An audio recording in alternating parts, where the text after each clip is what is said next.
good evening. It's just past 6 o'clock on Saturday the 16th of April, and welcome to our news programme, this evening.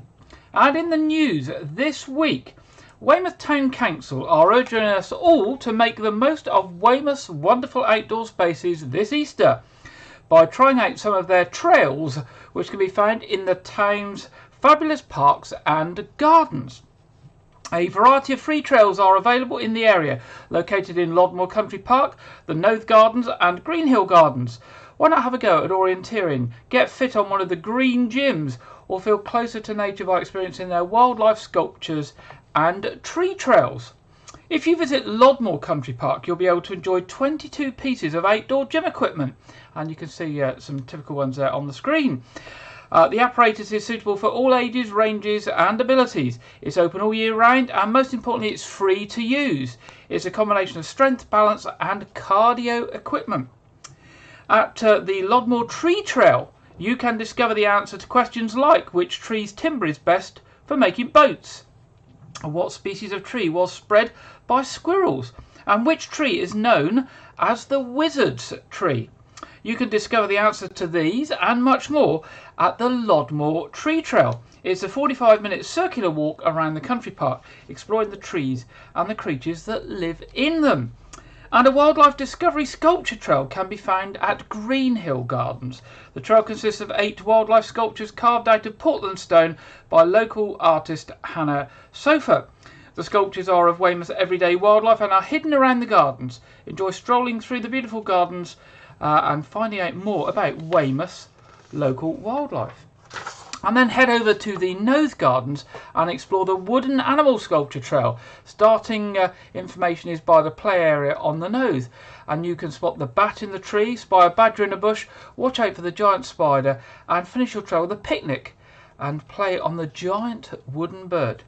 If you want to find out more about those trails in the open spaces and gardens of Weymouth, go along to the Weymouth Town Council website at weymouthtown.council.gov.uk, click on the Parks and Gardens option under the Services menu, and you'll find everything you want to know about them there. Now, Dorset Council have announced this week that they have found a workable plan to keep the Redlands Community Sports Hub in Weymouth open, and this now includes all of the buildings. Our viewers will know that previously we've covered the story about some of the facilities, and the buildings in particular were to close as nobody could be found to run them. Councillor Laura Miller, who's Dorset Council's portfolio holder for customer and community services, has said Dorset Council have said that the easiest option would be to allow the buildings at Redlands to close, but that really wasn't what everybody wanted. Local people and groups have made it clear that Redlands is the home to many clubs and organisations, and they wanted to keep their base there. Dorset Council now wants to inspire a brand new way of running the buildings by drawing on Redlands' most important resources, which is its user groups, clubs and the local community. The new proposal for Redlands is dependent on everyone coming together and actively playing their part. The council's plan is to harness the energy of these brilliant, energetic people and effectively hand over the operation of the buildings to them. Partner organisations will also need to be set up to lend a hand, but given the enthusiasm of the council have seen, they have no doubt that they'll rise to the challenge, and they're confident of their support. So the new plan is to move to what's called a trusted key holder model. This means that the clubs that use the indoor facilities at Redlands would assume most of the responsibilities for delivering their activities, such as opening and closing the buildings when needed, taking on new members and organising bookings. Active Dorset, who are a local charity, will take over the lease. Weymouth College will contribute to the required repairs as per their current lease, and Dorset Council will both invest in and offer support. The community-led approach puts the facilities in the hands of those who use them the most, and the 3 organisations that will work alongside these people at the Redlands Community Hub to make sure there is a smooth transition. The proposals are supported by all the partners and stakeholders, and the decision on the future of Redlands Builds will go to a full Dorset Council Cabinet meeting later in the year. So that sounds like good news for the Redlands Community Sports Hub there. Now, Dorset Museum has won a prestigious tourism award. After their recent silver award in the Dorset Tourism Awards, Dorset Museum has received the bronze award in the Large Visitor Attraction of the Year category at the South West Tourism Awards, which are sponsored by Love to Visit. The award recognises large visitor attractions that provide exceptional visitor experiences and demonstrates excellence across each aspect of their business. Now, the awards were hosted in Exeter, and the award ceremony saw over 90 finalists from its 476 entries from the region, which includes Dorset, Wiltshire, Gloucestershire, Bath, Bristol, Somerset, Devon, Cornwall and the Isles of Scilly. Having reopened its doors in May 2021, Dorset Museum has recently undergone an extensive refurbishment costing millions of pounds, and it allows the visitors to experience 250 million years of Dorset's history. So well done there to Dorset Museum for getting that top award, and it's very well deserved. Now, Dorset and Wiltshire Fire and Rescue Service has joined forces with the National Fire Chiefs Council to support the first National Biker Down Safety Campaign, which will run between the 11th and the 17th of April. So it's actually coming to an end tomorrow. Biker Down is a free 3-hour course that provides practical and potential life-saving advice. It gives riders an awareness of what to do if they're involved with or see an injured motorcyclist, and how to reduce their own risk of being in a collision. The sessions are suitable for riders of all experience levels, whether riding for work, pleasure or both. The national campaign will also highlight the importance of motorcycle maintenance and the wearing of legal and protective riding gear. Other partners supporting the campaign include the National Police Chiefs Council, the Motorcycle Industry Association, Trading Standards England, Highways England, the National Young Riders Forum, ROSPA, the Institute of Advanced Motorists Road Smart and the Motorcycle Action Group, especially since the trade in counterfeit and fake gear has grown in recent years.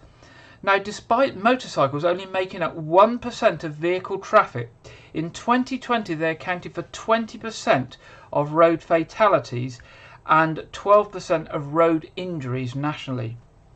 Now, if you're interested in the Biker Down programme, more information can be found at www.dwfire.org.uk/biker-down. That's www.dwfire.org.uk/biker-down.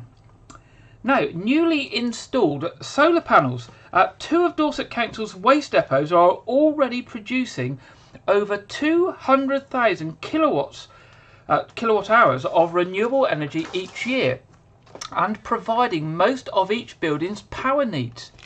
As part of the public sector decarbonisation scheme, which saw the council awarded £19 million of central government funding by Salex to make publicly owned buildings more energy efficient, solar panels have been added to the roofs of Cookhill Waste Services Depot in Chickerell and Poundbury Waste Services Depot in Dorchester. At Crookhill, 302 solar PV modules have been installed on the roof of the main depot building.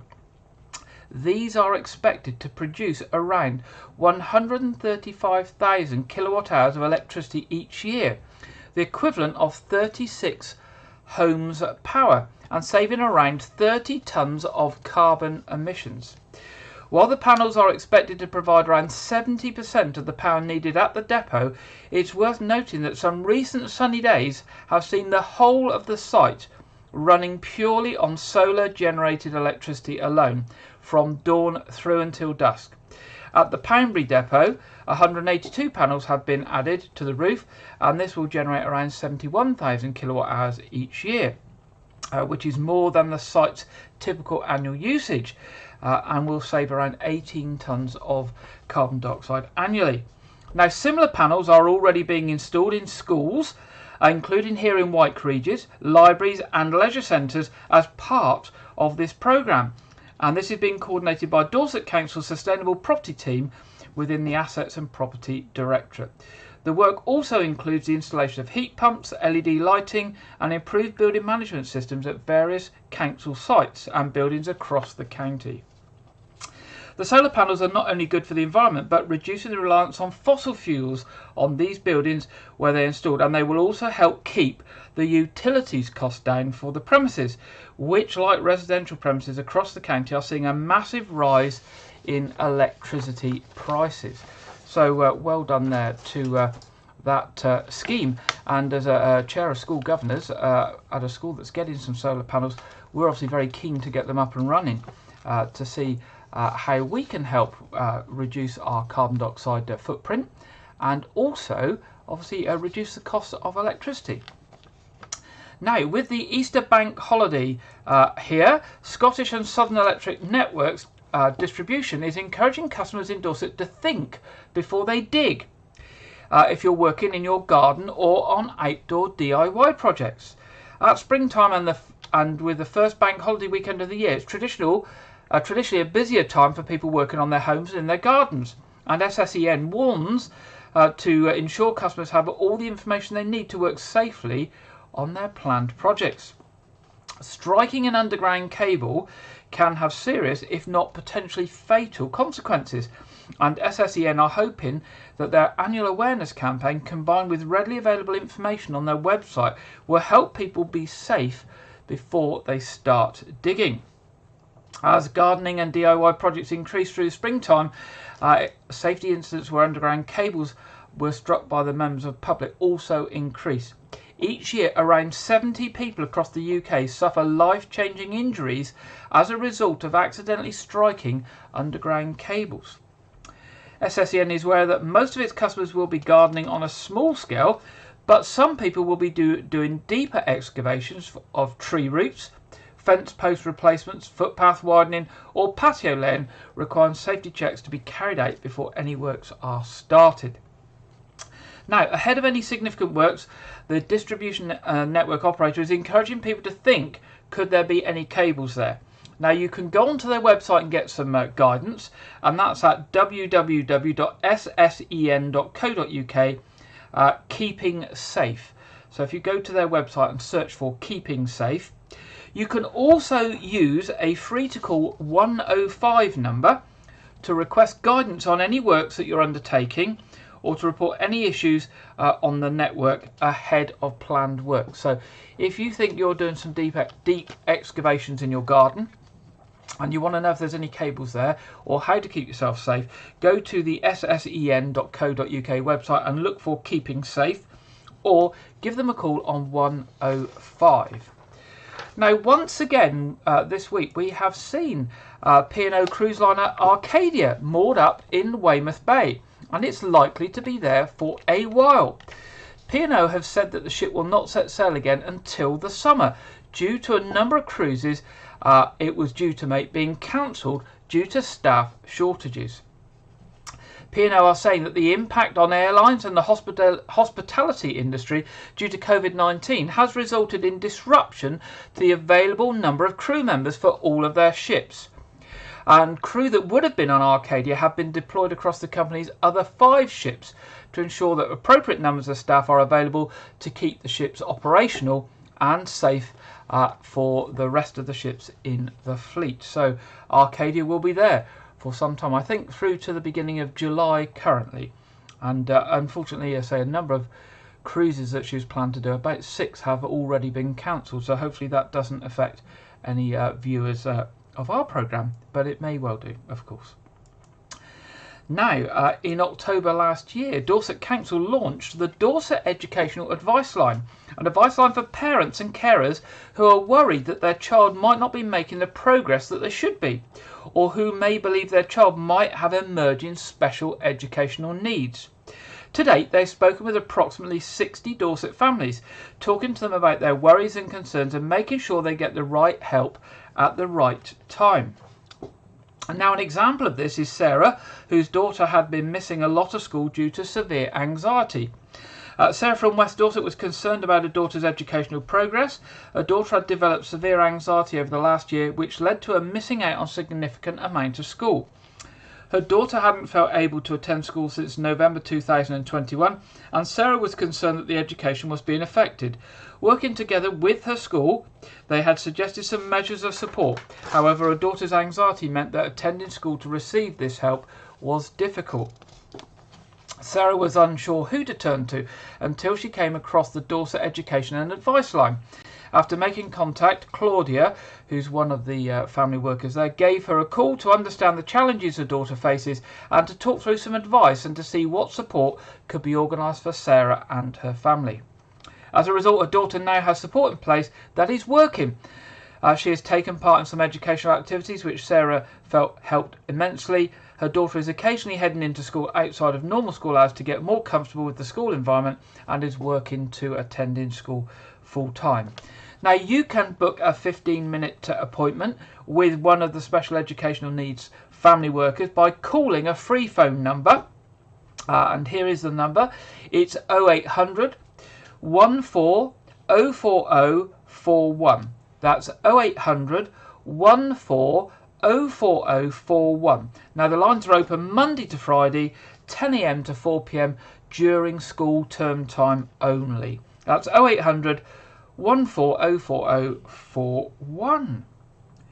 Now, with spring on the way, Dorset Council's annual road investment programme is hotting up, and certainly if you live in White Regis, where we're based, you'll know about that, because there's been lots of roadworks going on the main Portland Road at night and causing quite a bit of disruption. Proactive road maintenance actively intensifies in the spring due to many road treatments needing dry and or warm weather. In Dorset, this work then moves away from busy tourist areas before the start of the summer season. Well, that's certainly the aim, to get it done as soon as things start to get warm, but trying to avoid that peak of the summer season. This financial year, the Department of Transport funding dedicated to carriageway maintenance in the Dorset Council area will total £11.6 million. On top of this, Dorset Council Cabinet has awarded £6.7 million of additional investment into highways maintenance, with around £4.6 million being invested in proactive planned road repairs. This year in Dorset Council area, around 1.4 million square metres of road will be replaced. That's an absolute massive number, isn't it? Repairs are identified through routine safety inspections where images are collected on a mobile device mounted in the windscreen of their vehicles. These images are downloaded and run through an artificial intelligence system that convert them into defect data and provide an overall condition assessment of the road. Asset management systems then identify schemes for the different treatment options available, and the information is used by highways engineers along with the designation and rural nature of the roads to consider the treatment options and prioritise roads for repair. You can find updates on the programme of works on the Dorset Council website under the transport section. So go to Dorset Council website and look for transport, or search for highway fixers.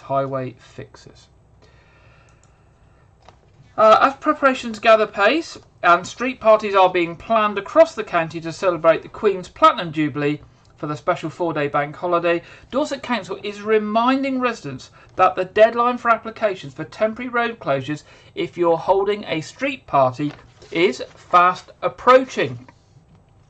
So road closure fees, which they normally are, have been waived for street parties, which is really, really good. So if you want to hold a street party, it's not going to cost you for the road closure, which is usually a few £100s, I believe.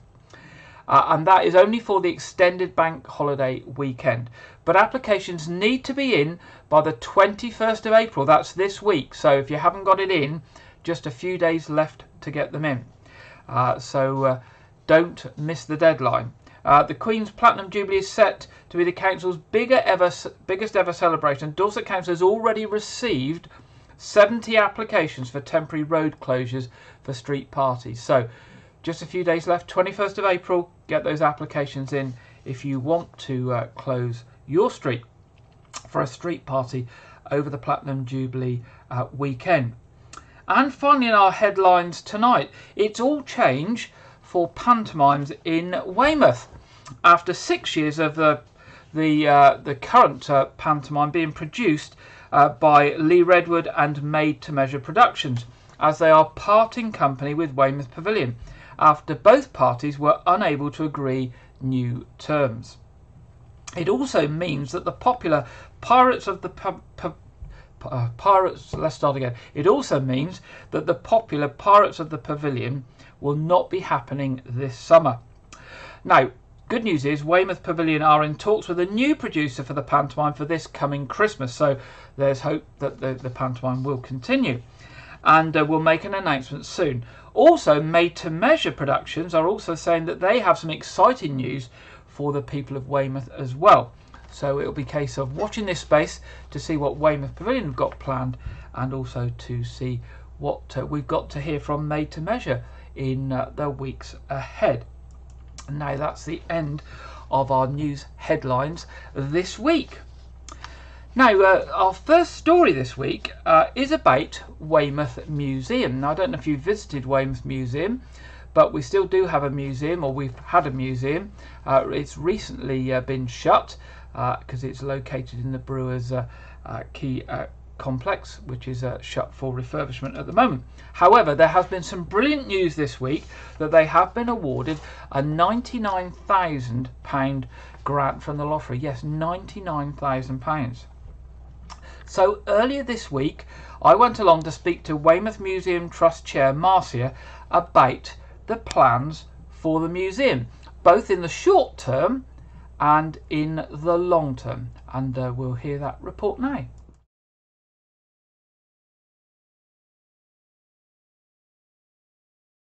So good evening, I'm here with Marcia Pritchard, who's the chair of Weymouth Museum Trust, and we're here today to get some information on what's happening with the museum. Very exciting times, big news this week of a massive grant that you've got. Tell us about the grant and what you're going to use it for. Right, thank you. Yes, hugely exciting news. It was with great trepidation that I opened the email from the National Heritage Lottery to learn that we had been awarded £99,000, together with obviously our own match funding, towards the development of Weymouth Museum. Huge excitement, and many thanks to anybody who's played the lottery. We've got huge plans now. So tell us a bit about the plans. I mean, there's obviously short-term plans, and then there's the long-term plans. So tell us about the short-term plans first of all.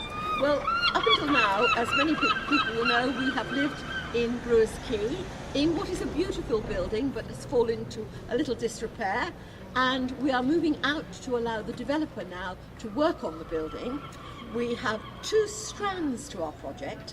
First is a pop-up shop in St Thomas Street in Weymouth, which will allow us to keep the museum alive, to work on themes relating to Weymouth, because the heritage of Weymouth just cannot be forgotten.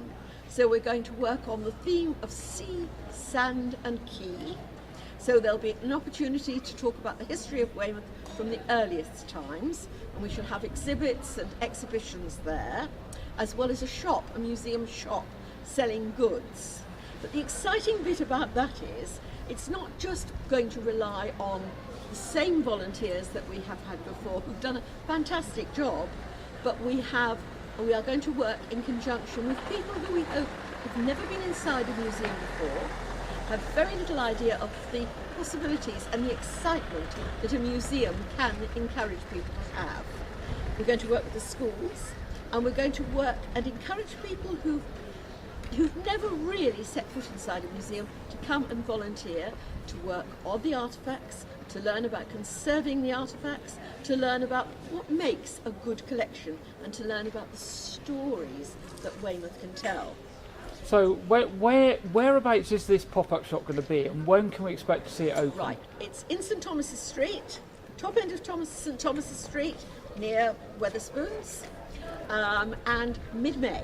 That's a tough timescale, isn't it? It's a very tight timescale. We'd love it to be the 1st of May, but we are advertising at the moment for museum professionals to help us work with that. We have some paid employment out of our Heritage Lottery Fund, and so obviously we have to get the correct people appointed, and we're determined that we are going to get the correct people who've got lots of energy but lots of knowledge about museums and their development. Now, what about the long-term plans? And so Right, the long-term future of the museum, where it's going to be, what it's going to look like, and most crucially, when it will be open to the public. Right. Best guesses, of course. Absolutely. Long term, we move back into Brewers Quay. We move back in a really central location, and we will then be able to formulate a completely different type of museum, much more interactive, still telling the story of Weymouth, because it is Weymouth that we're interested. This is the Weymouth Museum. But at the moment, all of our storage stuff, of course, is here in Brewers Quay, and that's going out to be stored elsewhere. And in the 2 years that we're likely to be out, we're going to do a complete conservation, stock taking of what we have, looking at our artefacts and making sure that we have the right artefacts for Weymouth. Because at the moment we have some artefacts which really need to go to other museums, not to us. So lots of work to do with the pop-up shop, lots of work to do with the collection, and obviously lots of work to get the new museum set up and open in 2 years. I guess you're going to need some help with this. Yes, we do. So is there a message for the people of Weymouth? Yes, please. What sort of help you need and how they can get in touch? Okay. What sort of help we need? We need anybody who's interested in museums. We are going to give training to people on museum development, on selling in a shop, selling in the museum shop, showing visitors around a museum, how to conserve a very delicate piece of either, be it a painting or a delicate piece of tapestry or fabrics that we have. We've got a lot of costumes, and also our photographic collection and our archival material. We've got a lot of that. We have a huge photographic collection, and so we're going to need people to work on that. We've been doing a large amount of cataloguing so far, but in fact there's lots more still to do. So if you want to apply, on our website you will see there is an application form, and please apply. We really are anxious to hear from you, because we will need lots of volunteers to help us create the most wonderful museum.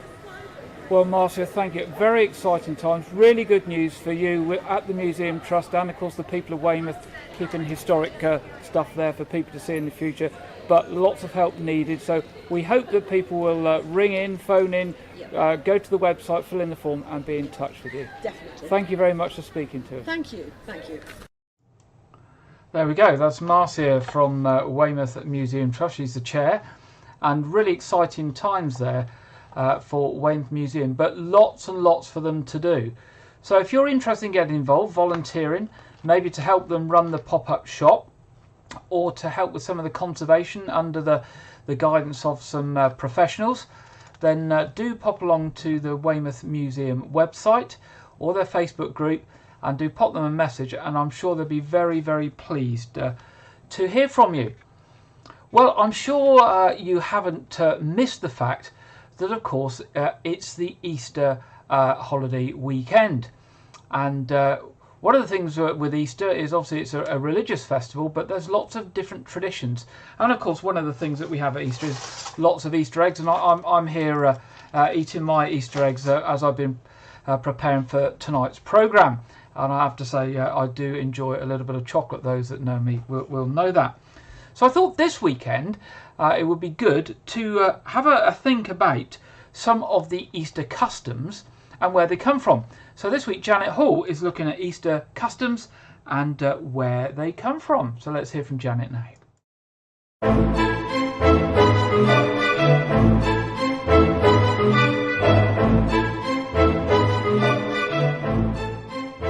I expect, like me, you're looking forward to tomorrow, to have a veritable feast of Easter eggs. But have you ever wondered why? Why do we have Easter eggs at Easter? Many scholars believe that Easter had its origins as an early Anglo-Saxon festival that celebrated the goddess Easter and the coming of spring, in a sense a resurrection of nature after winter.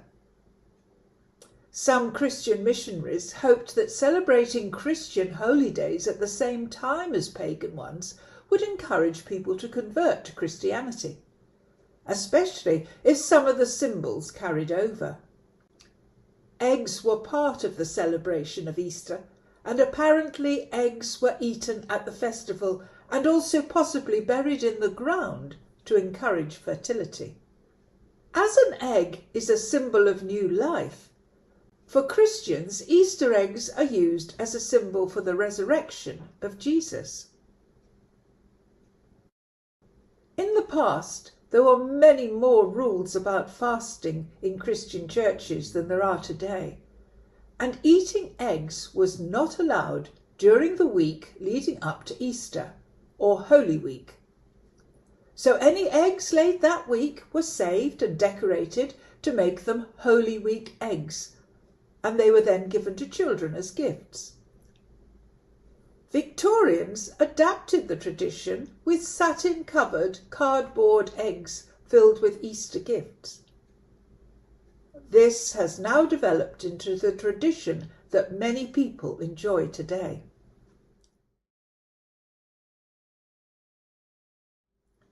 Traditional Easter egg hunts remain popular with both Christian and non-Christian children. I remember Easter egg hunts in the garden when I was a child, but I don't remember any reference to the Easter bunny. I knew who hid the Easter eggs. But Easter bunny must have been around then, because the story of the Easter bunny is thought to have become common in the 19th century, well before my time.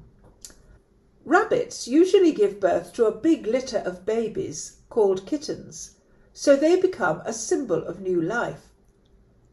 Legend has it that the Easter bunny lays, decorates and hides eggs, as they are also a symbol of new life. So that's why some children enjoy Easter egg hunts and believe in the Easter bunny. But the Easter bunny doesn't do all the work alone. In Switzerland, Easter eggs are delivered by a cuckoo, and in parts of Germany, by a fox. Another Easter tradition is to dress up, maybe wear an Easter bonnet and go in an Easter parade like this lady in New York. This year we kept the tradition going at St Edmund's Church, with a parade of beautiful bonnets and Brother Ali selecting the prize winners.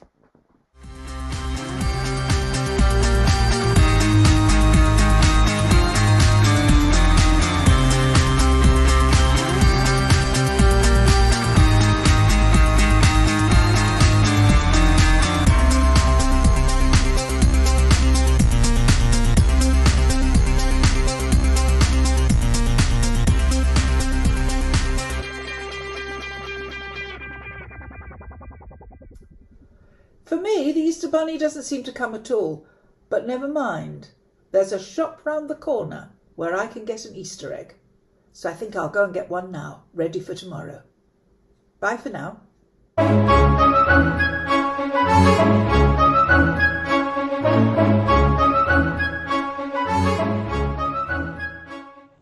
Well, thank you very much, Janet. And as I said, I've got almost dropped it. One of my Easter eggs here that I've been tucking into, as you can see. And at the other side of the studio, I've got several more as well. So thank you. I've won some in some draws, and I've been given some. So nothing like a good bit of chocolate. So there we go. Our third story tonight is on something completely different. Now, there are around 88,000 different species of animals, plants and fungi that us humans share with in the UK. Now, a combination of climate, geology and land use history makes the UK's landscape a surprisingly diverse place, even if today's wildlife is a shadow of its former self and many natural habitats are under pressure. Saving the UK's wildlife and wild places and helping them to recover from past losses and damage has been a central aim of the wildlife trusts throughout their history. And for more than a century, they have been saving, protecting and standing up for wildlife and wild places. Many wildlife trusts were set up originally in order to take ownership of particular pieces of land so that wildlife could be saved for future generations. Today, you can visit all of these places and many, many more and experience the wildlife and habitats that the founders of the various wildlife trusts work so hard to save. So what do our wildlife trusts do today? Well, they influence and develop policies for land and seas. They look after 2,300 nature reserves across the UK. They create living landscapes, they protect wildlife at sea, they help others to manage land for wildlife. They save species at risk, and they carry out research. Now, I popped along to their website preparing for today's programme, and that's at wildlifetrust.org. And a search putting in my own postcode here in White Regis reveals 36 nature reserves within 25 miles of my house here in White Regis. Places such as Wild Chesil Centre down at Chesil Beach, Lawton Meadows, Tate Quarries, Tabnall and Winfrith Heath, and Powerstock Common, just to name a few. Now, the Wildlife Trust have recently released a short cartoon to share information on their work and what they do and what they aim to do. And I'm going to share this with you now. We all need nature, yet we've exploited our natural world and the climate to breaking point. Wild places are disappearing, half of UK wildlife is under threat, temperatures are rising and extreme weather events are on the increase. And as the nature and climate emergencies worsen, the threat to life on Earth escalates. But it doesn't have to be this way. We have the chance for a better and wilder future. We can create a world where people and wildlife thrive alongside each other. We must stop the burning of fossil fuels and reduce our greenhouse gas emissions. And we must also let nature help tackle climate change and adapt to its impacts by restoring and connecting up woods, salt marsh and peatland. Nature can store carbon, provide clean air and water, protect us from flooding and extreme weather, and provide the food we need to survive. The Wildlife Trusts have been working hard for decades to help nature recover, bringing back wildlife once lost from our sea and land. But we need you. We need to be bold. We need to take decisive action. And we need to work together. Every action, big or small, makes a difference in the battle against nature loss and climate change. It's not too late to solve this. Let's act now for a wilder future.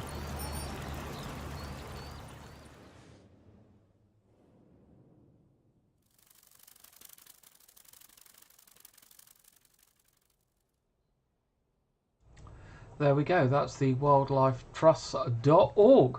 Now do pop along to their website, www.wildlifetrust.org.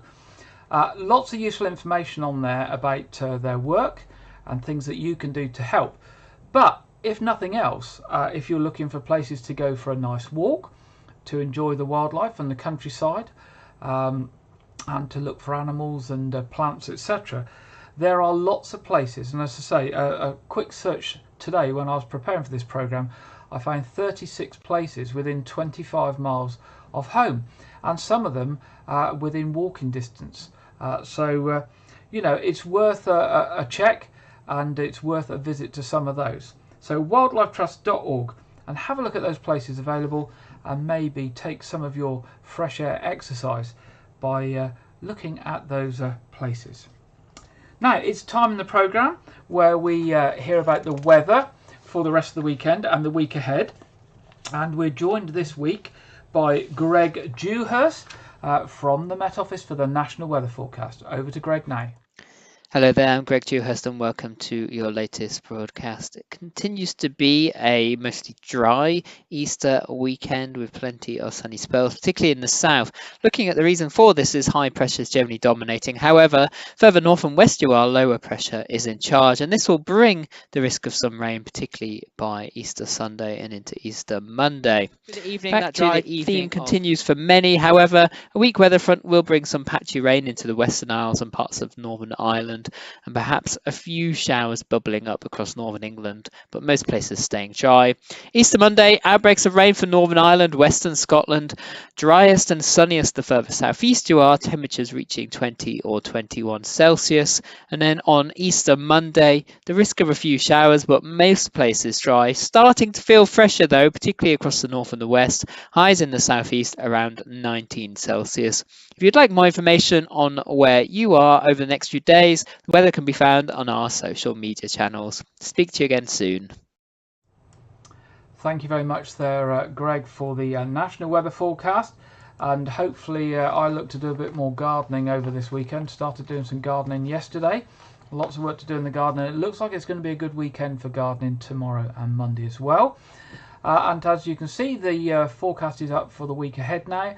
It remains mild, certainly sunny spells, perhaps a little unsettled during parts of the week. But as you know, the weather around the South Dorset area, it can change, and we can't always go with the weather forecast. What we do know, though, is about what's coming up with traffic and travel this week. We know certainly if you live in Wyke, or you go through Wyke Regis between Weymouth and Portland, or Portland and Weymouth, we know that there's continued nighttime closures and traffic control on the Portland Road and the Portland Beach Road from Wyke all the way through to Portland. They're doing some work on the road surface. They're trying to do that at night. So certainly get yourselves back home and don't rely on that road through the middle of the night if you don't have to. Now there's some other roadworks with lights or other traffic control this week on Westway Road, and there might be disruptions there. Other roadworks where there's less likely to be disruptions are Emerson Road, Viscount Road, Quibo Lane, Grays at South Hill, Radipole Lane, Beaumont Avenue, St Andrews Avenue, Merlin Avenue and Brisbane Road. Now on the trains, good news this weekend. We've seen that there are one of the major stations in London shut, Euston, but the good news is there's no notified engineering works for either of the services leaving from Weymouth, either on Great Western or South Western Railway. So that's good news this week on the railway front over this weekend and for the week ahead. Moving to what's on, quite a few bits on around the area this weekend. Obviously, we've got those things coming up at Weymouth Pavilion, such as the Dinosaur Adventure tomorrow. 21st of April, the Shires. 22nd of April, the Wizard of Oz Easter Pantomime, starring Bobby Dabro. 23rd of April, One Night of Elvis. 24th of April, Sunday night with comedy with Maze Adam. 28th of April, Go Now, the music of the Moody Blues. And on 1st of May, Coldplay, the leading Coldplay tribute. Northport have just coming to the end of their Easter activities for families, and their next big thing is Dorset Arts Week on May the 21st to 29th, and the Platinum Jubilee 2nd of June through to 5th of June. Other local events this weekend is the Quayside Music Festival in Weymouth on the quay outside the Rendezvous. Easter Egg Trail at Upway Wishing Well, that's on this weekend. And the Weymouth Easter Inflatable Theme Park at Redlands Community Sports Hub. Obviously that's the place that we mentioned earlier, and there's a massive Easter Inflatable theme park there this weekend. Now, mentioning the Queen's Platinum Jubilee, can give you advance notice that on the Thursday, the night that the beacons are being lit, there's going to be a day of activities in Wyke Regis at All Saints Church. There's going to be a Teddy zip wire. There's going to be the tower's going to be open for tower tours. There's going to be a barbecue. There might be a quiz and some other entertainment during the day and a treasure hunt. So very family-friendly events for people of Wyke Regis. And then in the evening at 9:45, there will be a beacon lit on the tower of the church, and the bells will be rung as other beacons are lit around the whole country to mark the Platinum Jubilee. The other thing that's on this weekend I've just noticed that I didn't mention is the Abbotsbury Food Fair, which is at the Subtropical Gardens this weekend. Now, if you're planning anything for the Queen's Platinum Jubilee, do let us know. I know things are starting to be planned now, and information is starting to come out. So do drop us a line at news@wykeregis.tv. That's news@wykeregis.tv. Now, we haven't got a film preview for you this week. There's nothing new that's come out this week that we can share with you. So we've come to the end of this week's programme. Now, just a reminder, it's Easter Sunday tomorrow, so church services in the area are somewhat restricted. There will just be one main service at All Saints Church tomorrow at 9:30. So the earlier service is not on, and the service at St Edmunds is not on. There's just one combined service tomorrow at 9:30. Our usual Saturday evening quiz night will start very shortly. The stream will go live at 7:15. And the quiz will start at 7:30, and everyone is welcome to join that. That's live tonight with you in a short while. And of course, I'll be back here next Saturday for a news programme and quiz. And if you've got any news items for us, any events, any news, anything you want us to share with the people of South Dorset, do drop us an email during the week to news@whitecourageous.tv, and we'll be pleased to share it with everyone. So, enjoy your Easter weekend. Enjoy your chocolate, I will be. Have a nice time, do a bit of gardening, get some fresh air, and enjoy a bit of a break before we start to get back to work, and then next think of the Queen's Platinum Jubilee. Good night, see you soon.